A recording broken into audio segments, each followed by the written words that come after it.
Welcome to the Foundation for the Study of Cycles. My name is Lars von Thienen, and today we have a special episode. So I'm welcoming my dear friend and board member at the Foundation for the Study of Cycles, Andy Pancholi. So together today we will discuss some specific topics where he is an expert of.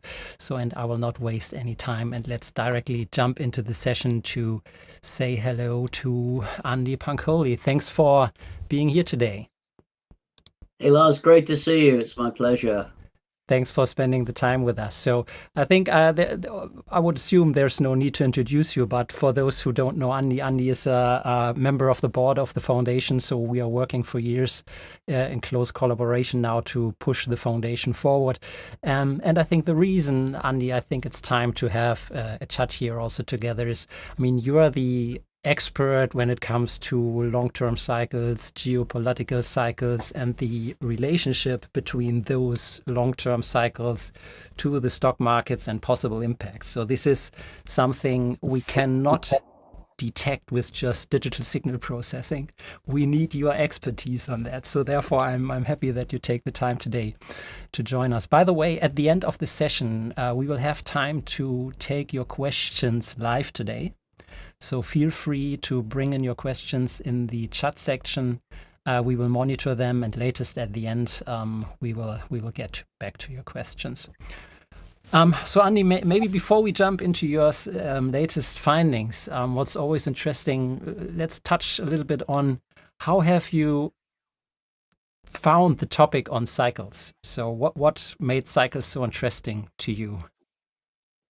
I think one of the core reasons was that I was always fascinated by economics when I was a teenager, and then went on to study that at university. But as I studied the economics at the higher level, everything turned to mathematics and econometrics. And I just felt that, you know what, everything is now a formula, and it doesn't seem to be working as far as I can see. And I was studying particularly at the time of Milton Friedman's monetarist policies on this, and Maggie Thatcher, who was prime minister then, said, well, MV equals PT, let's follow this monetarist policy. But I'm thinking it's based on a bunch of what we call tautologies. Who says this stuff works? There's a lot of assumptions made. So as I changed some of the modules I was studying for the BSc Econ that I did, it was a specialist degree, I moved to some of the more economic, social and economic history modules, and I found there the patterns were repeating, and that got me really interested.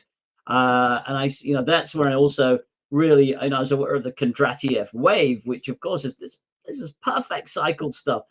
So I'm kind of like thinking more Kondratiev wave, more social and economic history, which I would have never thought I'd have said that 3 years earlier, because I was like, I used to hate history. But then you suddenly find patterns repeat, human behavior repeats. And what is a market, Lars? A market is just a collection of human sentiment, human behavior. So we can measure all these things. It's an empirical way of measuring human sentiment. But of course, this then really unfolded, I don't want to say a can of worms, a can of worms, because it's been really interesting. But a lot of stuff then you find is that, well, cycles are catching these things, and economists are, let's face it, I know some of you are economists, and I've even been accused of being that, but sometimes they're wrong. Let's just say that. Whereas cycles, if we can understand them in enough depth, gives us the ability to project forward. Because, what you often say is, well, you often see people saying, well, that's what's happening. We're going to continue on the present trajectory. This is why we get extremes of optimism at highs and extremes of fear and greed, fear at lows. And, when you think about it, right? So I'm going to assume most of you understand supply and demand curves. So, as the price of something goes up, the supplier is going to increase the supply, but the demand is going to fall. And if you lower the price, the demand comes down. But then why is it in human behavior? And Bob Prechter covers this very well in socioeconomics. He says things like, when a stock is at a high price, the demand for it goes up even more, right? So that's an inverse to the regular supply and demand curves. It's a flipping of that. So human behavior, I think, is really important. And that was really the foundation of my interest in these cycles. So I think this is what I really love, because you have these long-term relationship about sentiment and behavior in whole populations or even countries, the behavior, which is then, and then you try to match it to important happenings in the financial area, right? So this is where you have this long-term also experience, what you called pattern, which often is not able to uncover with short-term digital signal processing, because you need to all have these long-term historical events in mind, which you can then correlate for each other. And I think this is what you have researched over the years for a long time. That's exactly it. In the perfect world, you want to look at data 10 times the length of the cycle you're researching. And that's obviously difficult with our app that we have. We don't have that sort of data. So, ideally, we want to have, if you want to look at 1,000-year pattern of human history, you need 10,000 years. Well, we haven't been evolved that long, right? So, but we can use 1,000 years of data to look at 100 years to see how war cycles, empirical empire cycles can come and go and so on.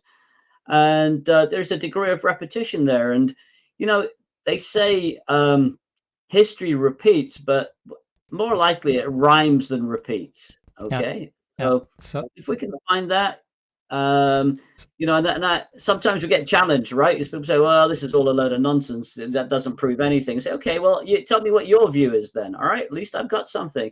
Yeah, and at least I think that's the problem if someone uses static cycle and just plots them into the future. I mean, that's always a static view, and you need somehow account the dynamics, the variation, the rhyming. So which is it happens. So it happens. So it's always hard to measure it, but you need to deal with that fact. So if you just think that cycles are static, I think everyone will fail in the end. So we need to account for that.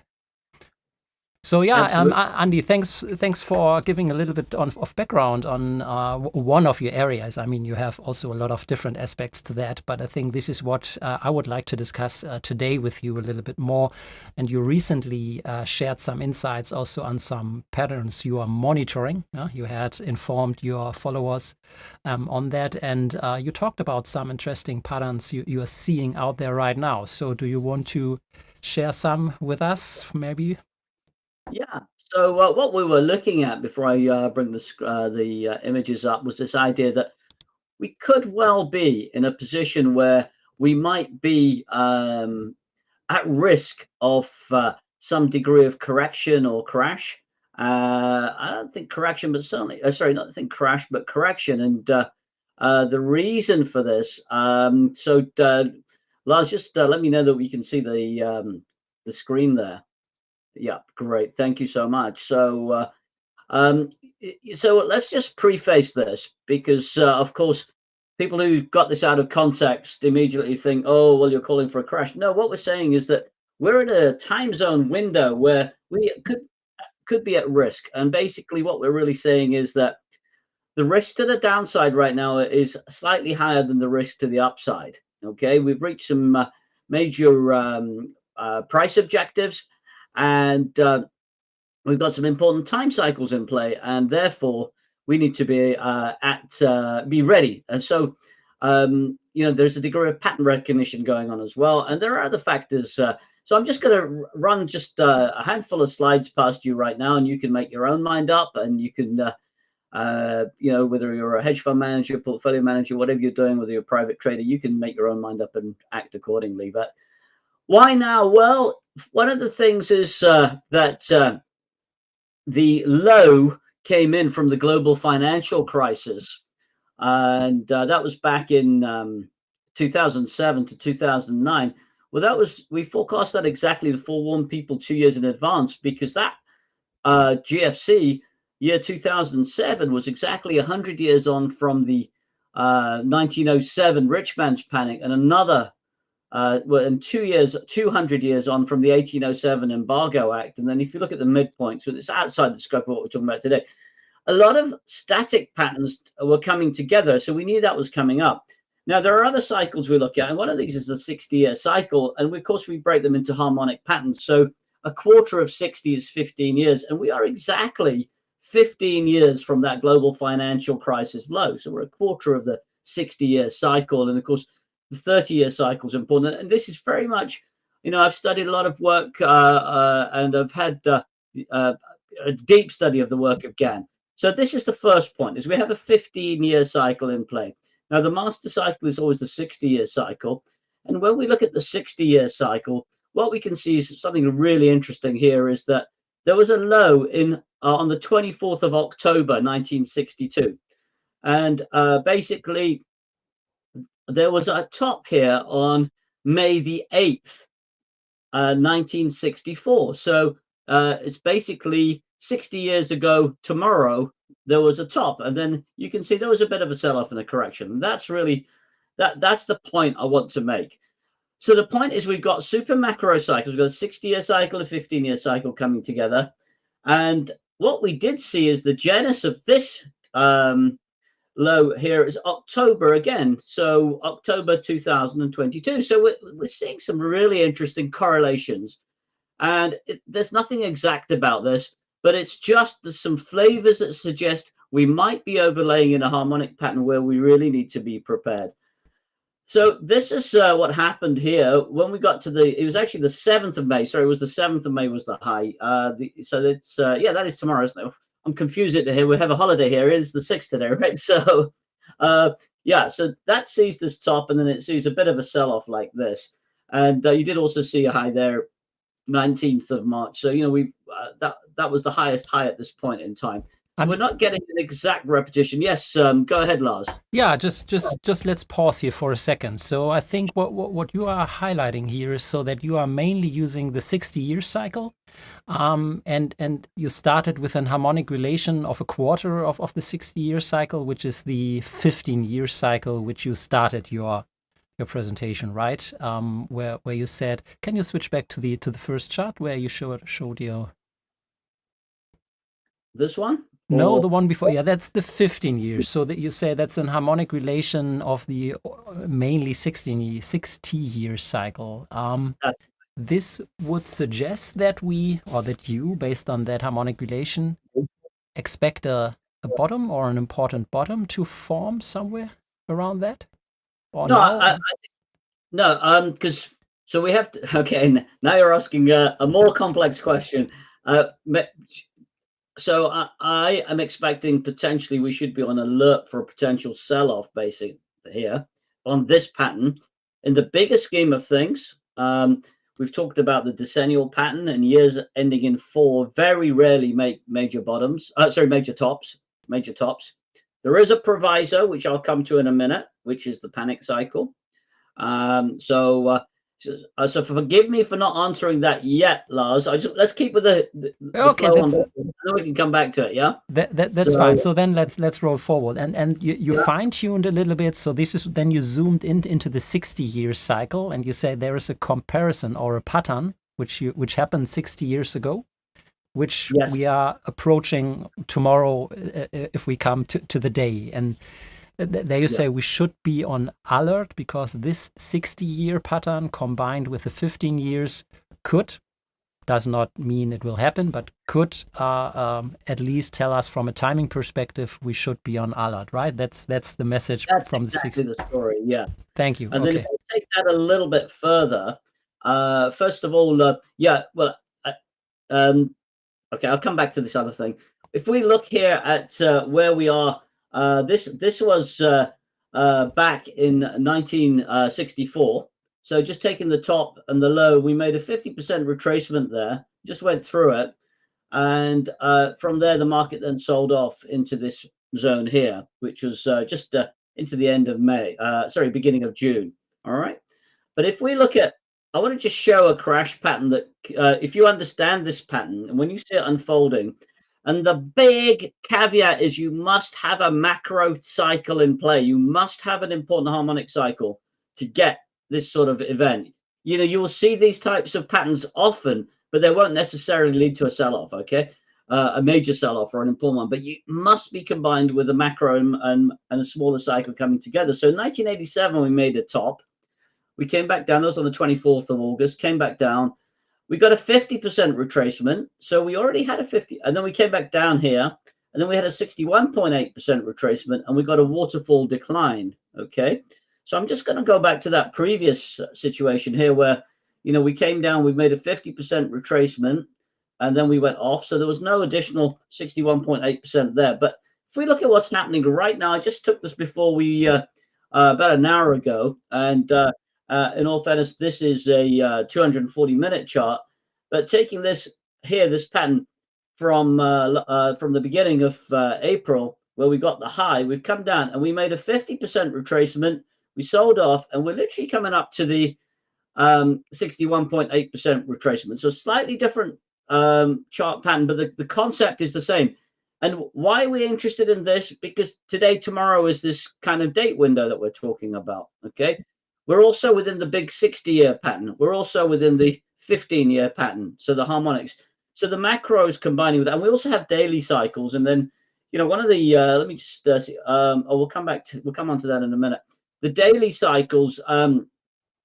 Why is this date 5th, 6th, 7th of May important? Well, we take a circle, right? And if you take, a year and we divide that into 8, right? Then, so the 8th harmonic, basically. I mean, what we're looking at with 15 years over 60 years is the 4th harmonic. So if you divide it down again, we're saying is that if you take the beginning of the year naturally, so I mean the beginning of spring, the 21st of May, and add an 1/8 of a year to that point, then that is this point of the 5th to 7th May, which W.D. Gann used to talk about a lot. So that is that. And then I'm going to add another layer in here, which is W.D. Gann wrote a financial timetable. And this is very important for us at the foundation because it's based on an 18 to 19-year cycle, right? So this is what Edward Dewey wrote about. This is what we talk about all the time. The generational cycle, the market pattern, the commodities pattern, the weather pattern cycle, everything we want to talk about is in here. Yeah, go ahead, Lars. Yeah. I just need to have a second pause, or maybe just Sure.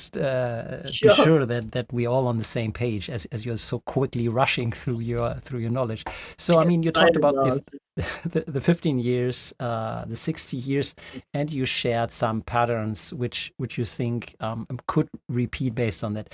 Just coming back to the 1987 chart you shared, where the crash happened at some point in time, and from the Fibonacci levels, you're showing that we could see a similar pattern this year. Why do you think 1987 is important to use as a pattern? Okay, so here's what happens, right? Once we get into a set type of market, be it a blow-off move or a capitulation move at very extremes, or into a potential crash pattern, suddenly the time cycles go out of the window and it becomes more pattern-based. And it's based on human behavior. Because remember, these are all sentiment charts. So quite often we'll see a high, we'll see a retracement. And then if we get, so I'm going to assume people know about the Fibonacci levels, the 50%, the 382 and the 618. And basically we should hit one of those levels, right? And again, if you look at an Elliott wave, the 61.8% level is really important. I mean, the 50% level is important as well. Quite often you get a high, and it's the retest of the 50% or any of those levels that you can manage the risk from, because then you've got a proven case that the market has made a high and it failed to take that high out, especially if there's a time cycle, then we know it's important. Does that make sense? It makes sense. Maybe you can switch back to that 1987 chart you had just before. Yeah, like that one, because I wanted to refer to that.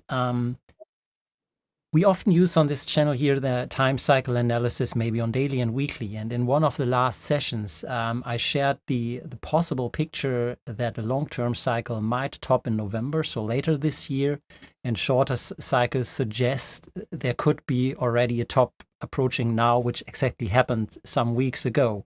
And we are now in the middle of, okay, the short-term cycles suggest a possible top, but also other longer-term cycles suggest topping more early later this year. and that is exactly more or less in alignment with the pattern you're showing here. So we are now in the middle of a correction, which could lead up to another upswing. But this final upswing then could lead to an even more important down move. So what you're sharing here with the patterns of 16 years, 60 years, 15 years, and the Fibonacci levels is also in alignment with what we analyzed, by the way, last week. So everyone who wants to get this analysis last week. So that fits together from a timing perspective. And what you're bringing here in is now the Fibonacci levels and these long-term cycles, so the 60-year cycle, which is quite new to me here on that. So that's an interesting perspective, because now you're switching into another subject. So you wanted to start with Gann, right? So. Well, we can talk about Gann, but what I did want to say was he talked about an 18.6-year cycle, yeah. And he had this financial timetable, and it's difficult to see here. But if I just sort of zoom in, this is an updated version that TPR put out there. And basically, he has a coding for bull years, high stock years, panic years, low stock market years.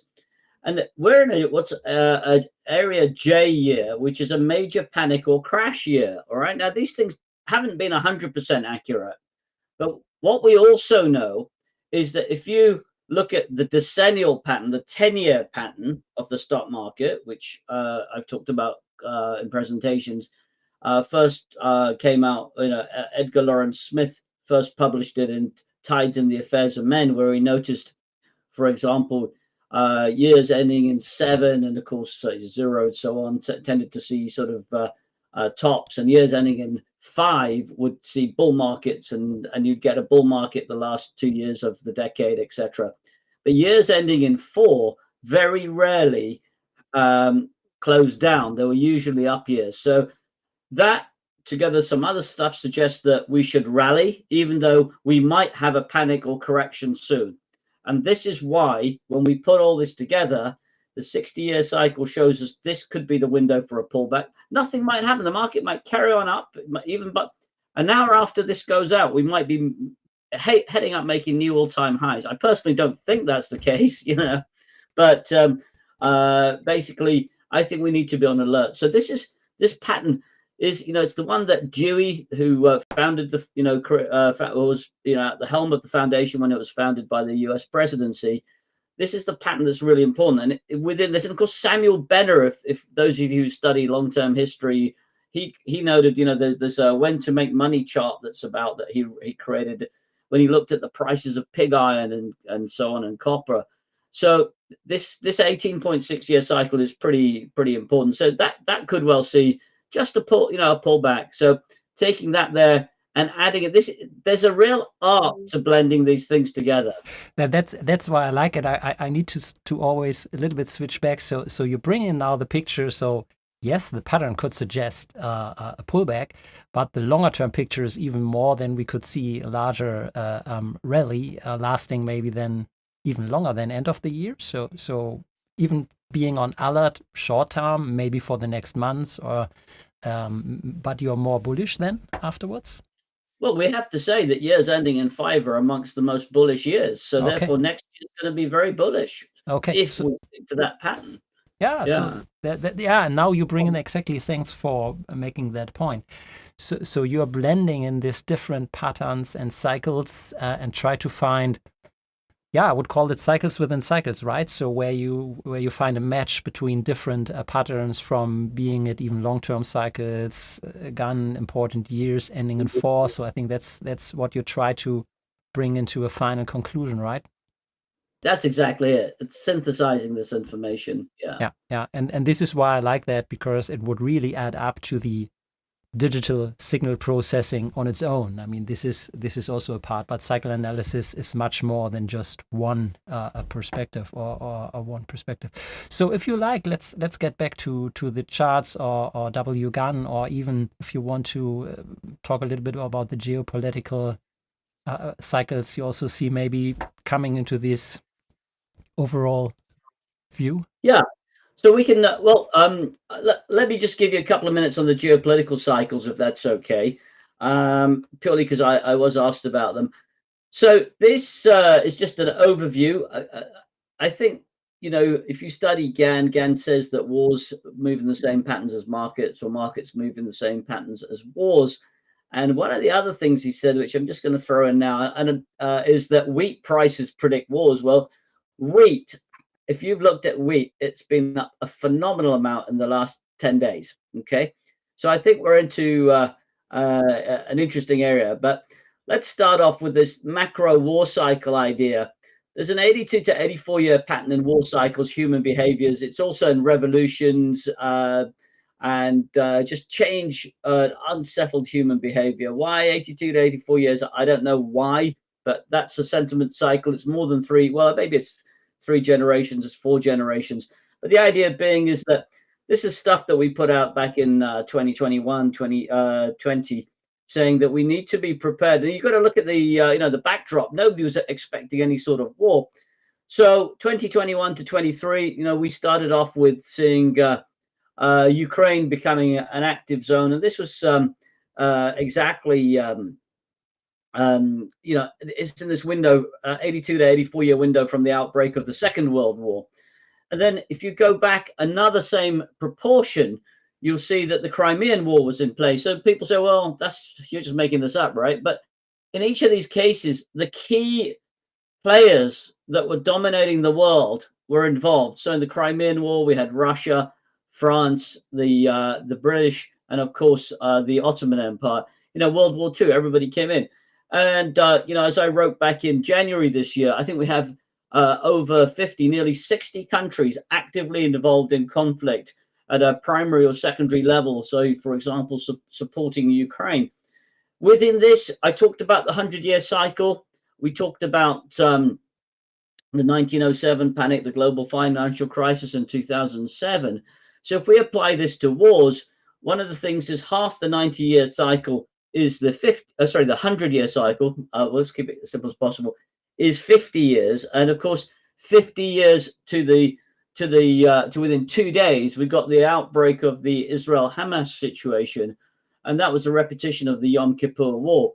So that also came in within this same window of the 82 to 84 year cycle. Because what I'm really trying to say here is that the 50-year cycle makes a confluence with the 82 to 84 year cycles. Now, I don't apologize for being too technical, because I know a lot of you are actually cycles fans. So we see this as a macro cycle, and you can take that one revolution further back and you get the American Revolution right there. So this is the macro cycle, and then there is a shorter term cycle, which I'm just going to quickly show, Lars. So, years ending in 1 and 2 can tend to sort of see an escalation in conflict. And if we were to start with 2001 and the events of 9/11, head back 10 years, then we saw Operation Desert Storm, which was the operation after Saddam Hussein went into Kuwait.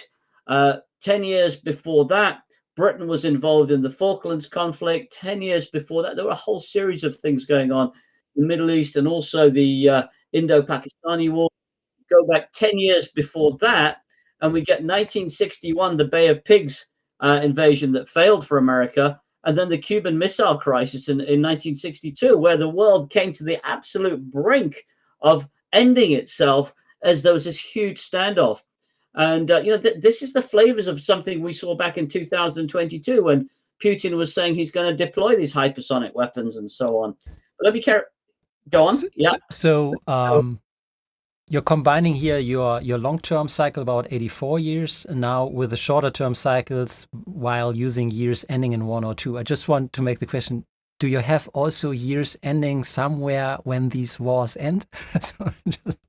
Well, yeah, let's address that momentarily, right? So just finishing the cycle pattern off, 1951 was the Korean War, and then 1941 was when Pearl Harbor was attacked, and that brought America into the Second World War. So if we take the 82 to 84 year pattern from America joining, you can see that pattern now really is opening up for a heightening in tension with American involvement, because that takes us to 2023 to 2025.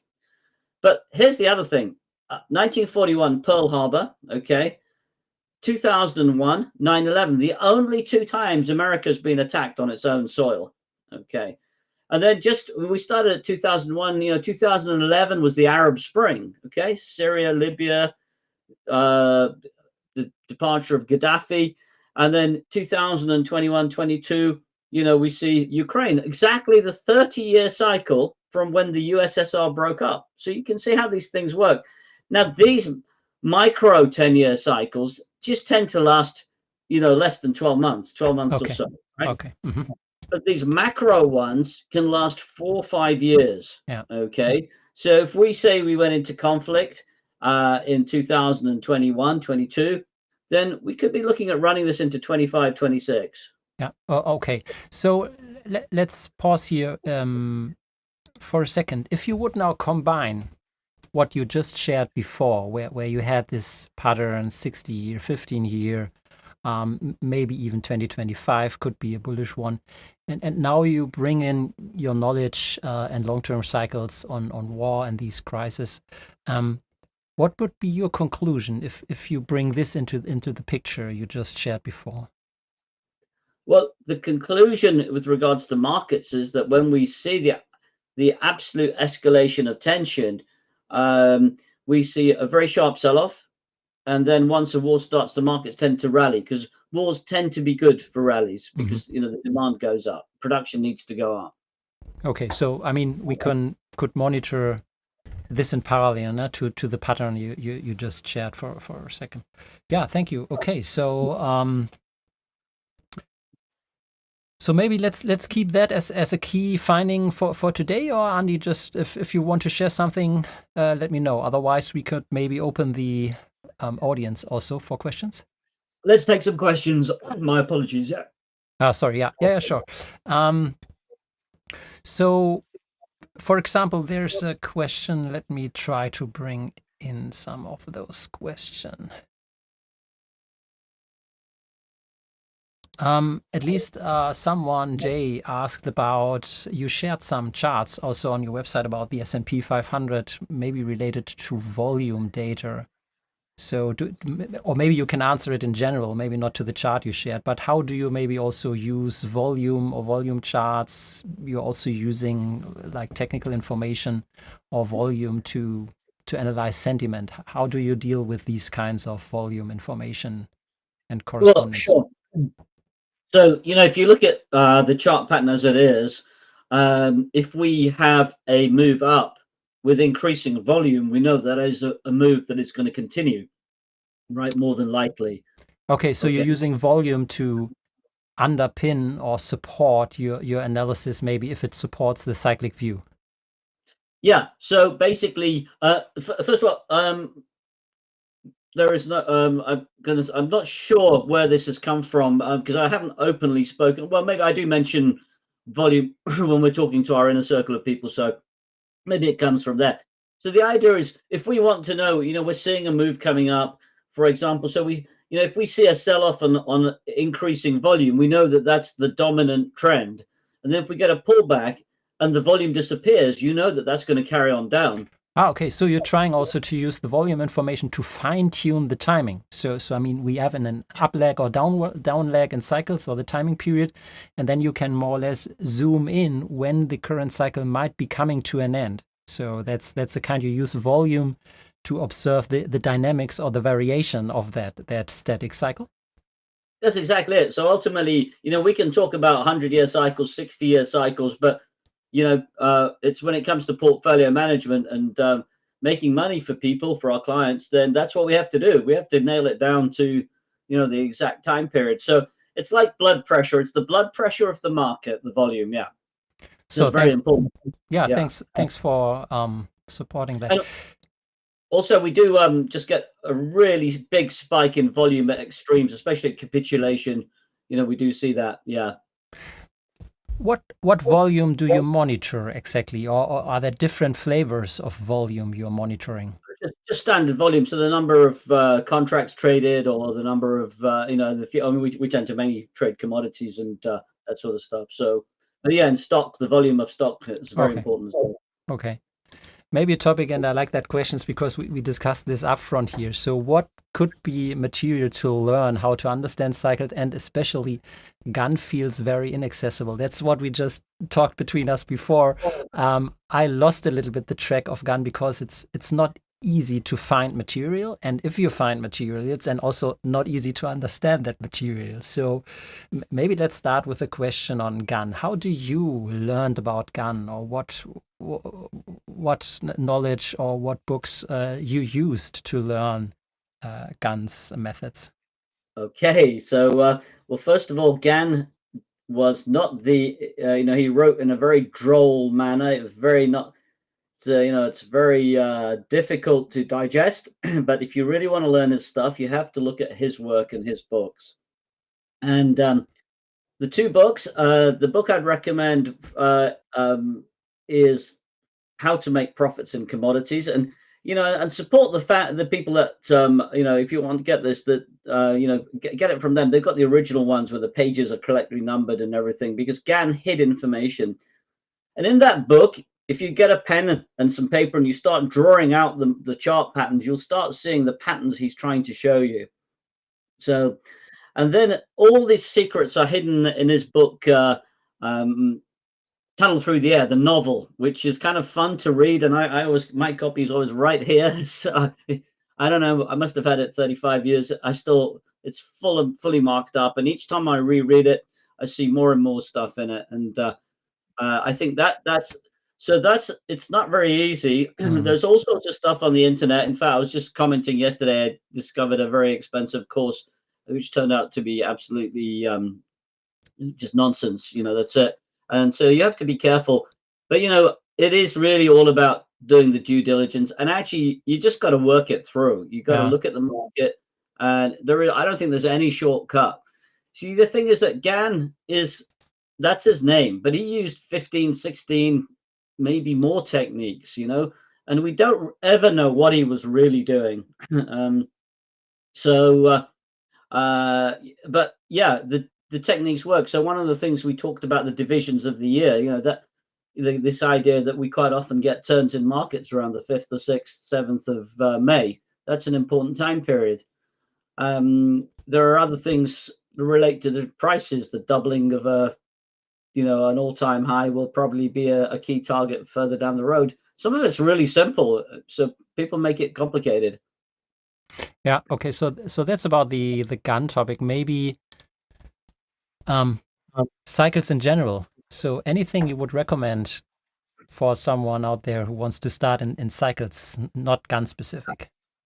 There's definitely one thing we must recommend, and I'm going to reach for it right now, which is our very own book we just re-released, written by Edward Dewey. So you can start with this, and I think this is a really important book to read. It's actually a very fun read. I read it a long time ago. We've re-released it. Richard Smith, our chairman, has put a nice forward in it. So I think this is a good way of reading it. Mm-hmm. And then I think just studying history. There is another book. There's actually two other books I'd recommend that immediately come to mind. Our friend Phil Anderson, who has studied a lot of Gann, he also talks about the 18.6 year cycle. He has written an excellent book called The Secret Life of Real Estate and Banking, in which he explains these cycles with the backdrop of American history. And the other book I would recommend is our friend Akhil Patel, who's just created The Secret Wealth Advantage, which is an easier read of this 18.6 year cycle. So having said that, just look at the 18.6 year cycle. Just learning, so that you are a big fan also what when it comes to books and articles. It's these long-term historical cycles which drive, or you would call them the main drivers or the most dominant. Not all the shorter ones you think, then it's just more fine-tuning afterwards. Before, you really need to know what the long-term cycles are. Yeah, okay. You've got to get the big cycle, and then you'll fine-tune it. It will displace or translate, as we say. I move sideways, come in early, come in late. Yeah, thank you. And so on. So yeah. Okay, so thanks for some insights on that. There's also another question out there. about the VIX cycles or volatility cycles in volatility. So do you have a look at the volatility, and do you try to find cycles in that? And should this be in parallel to the other cycles you mentioned? So we did actually look at this before we went live, saying, shall we cover the VIX cycles? So what we're seeing is, if you look at the very latest commitment of traders data, which was released on Friday night, you'll see that volume. So commitment of traders data is the smart money, first of all. This is what the smart money is doing. And if we observe their behaviors, which we have a very complex platform that we've created, and actually we just say, actually, maybe this is too complex to put up right here. But the long and short of it is, this week saw a reduction in selling of VIX futures and a reduction in buying. Money is leaving the hedging market. That means that people, or the smart money, is not that scared. Okay. So that suggests we're not going to get a big sell-off. We're not going to get a crash. That's what came out. That's the first thing. What we don't know is what they would call the black swan. Okay. Is if we get a major geopolitical event that threatens everything instantaneously, and we've seen a huge escalation in activity, geopolitical events in the last 48 hours as well. So that can create a spike, which hasn't been expected. But in answer to the person who sent that, there is a sell-off imminent. The VIX cycle should be up in parallel. They were up a little bit. They've come back off, and the smart money this week pulled out, but they might be going back in again today. We don't know. Thank you. This triggers also a question from me, and maybe have a short discussion on that, because so you also monitor cycles, or you use different sentiment data sets like commitment of traders to monitor the movement, or even cycles in this secondary data set. How do you decide? Because that's a problem I have. I also see different cycles at the same time, and they are not always telling the same story. So sometimes cycles just contradict each other. And then, at least for me, or the most important topic is then, which is then the most dominant out of those two, or which one is overruling the other. So how and for me, it's a lot of experience, and there's also some kind of experience you have researched over time, and it's often hard if someone asks me, "Oh, Lars, why did you pick this cycle and not the other one?" And then I'm challenged by myself. So it's out of experience. I have no formula for that. So how do you decide now if commitment of traders cycles are more important than your long-term cycles? How do you deal with this problem? Okay. So if we're comparing commitment of traders data to cycles, then the commitment of trader data. So here, let me just explain going backwards. The time cycle work I've done, especially the short-term cycles, we managed to find a lot of different cycles, put them together. We've programmed it, and we're able to identify turning points down to a week or a day or so. Not always, but that.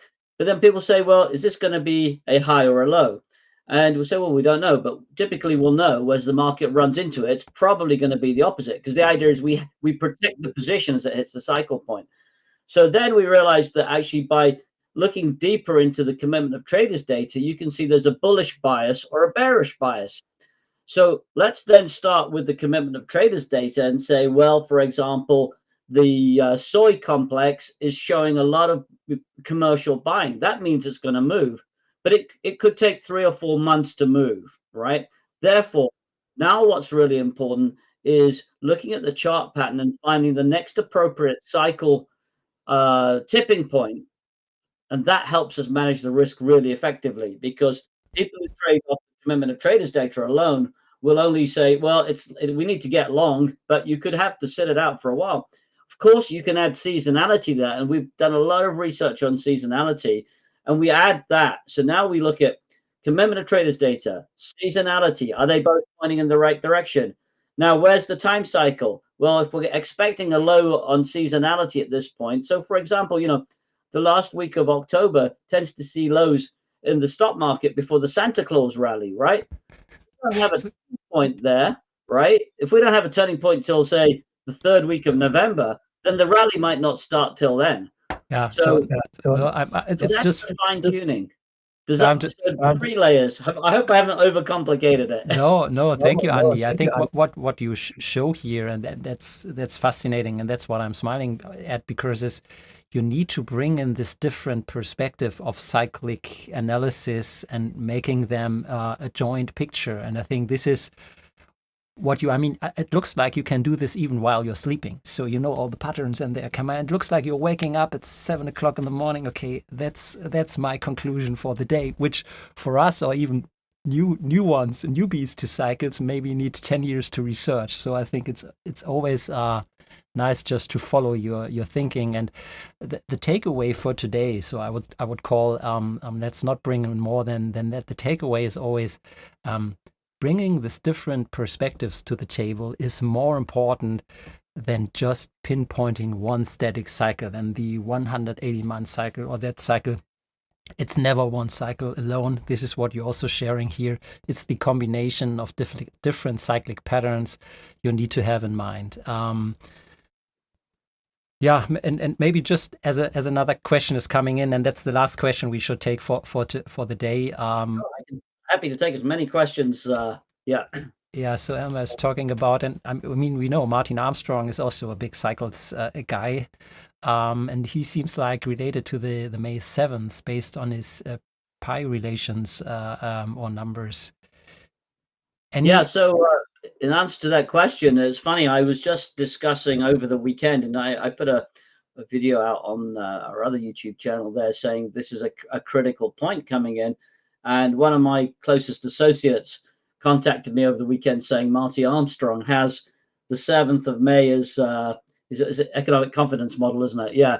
So I was not aware of that, but it is something I would definitely pay attention to. That it's got that 3,141 day model is very, very accurate indeed. So we maybe we'll meet next week and nothing happens, or we meet next week and something has happened. I don't know, but we don't know what's going to happen, but it's all about getting the odds on our side, right? So that's great. So thanks, Andy, for joining live, and thanks for taking the time also to take the question of our audience. I would say I would be happy to have a follow-up session with you, Andy. Thanks for sharing your view on the current patterns, giving us a little bit of perspective, what we should look out for. And thanks for explaining what also to look out for. It's not a single story you're sharing here, but your cycle wisdom is very welcome. So Andy, thank you for today, and I'm sure we will meet soon here on the channel again. Sure, just ask if you want me back in. In fact, I know people have several questions they want answering. We could do a longer Q&A, and if they send the questions in first, we could really do a deep dive into the burning issues about cycles. So yeah, thanks again. Thank you so much. If you want to see Andy again, just put your comments below the video, and then we will meet here maybe sooner than later. I will be looking forward. Thank you, Andy. Always a pleasure to have you here. And for everyone out there, let's see again next week, same time, same place, Cycles TV. So see you then. Bye.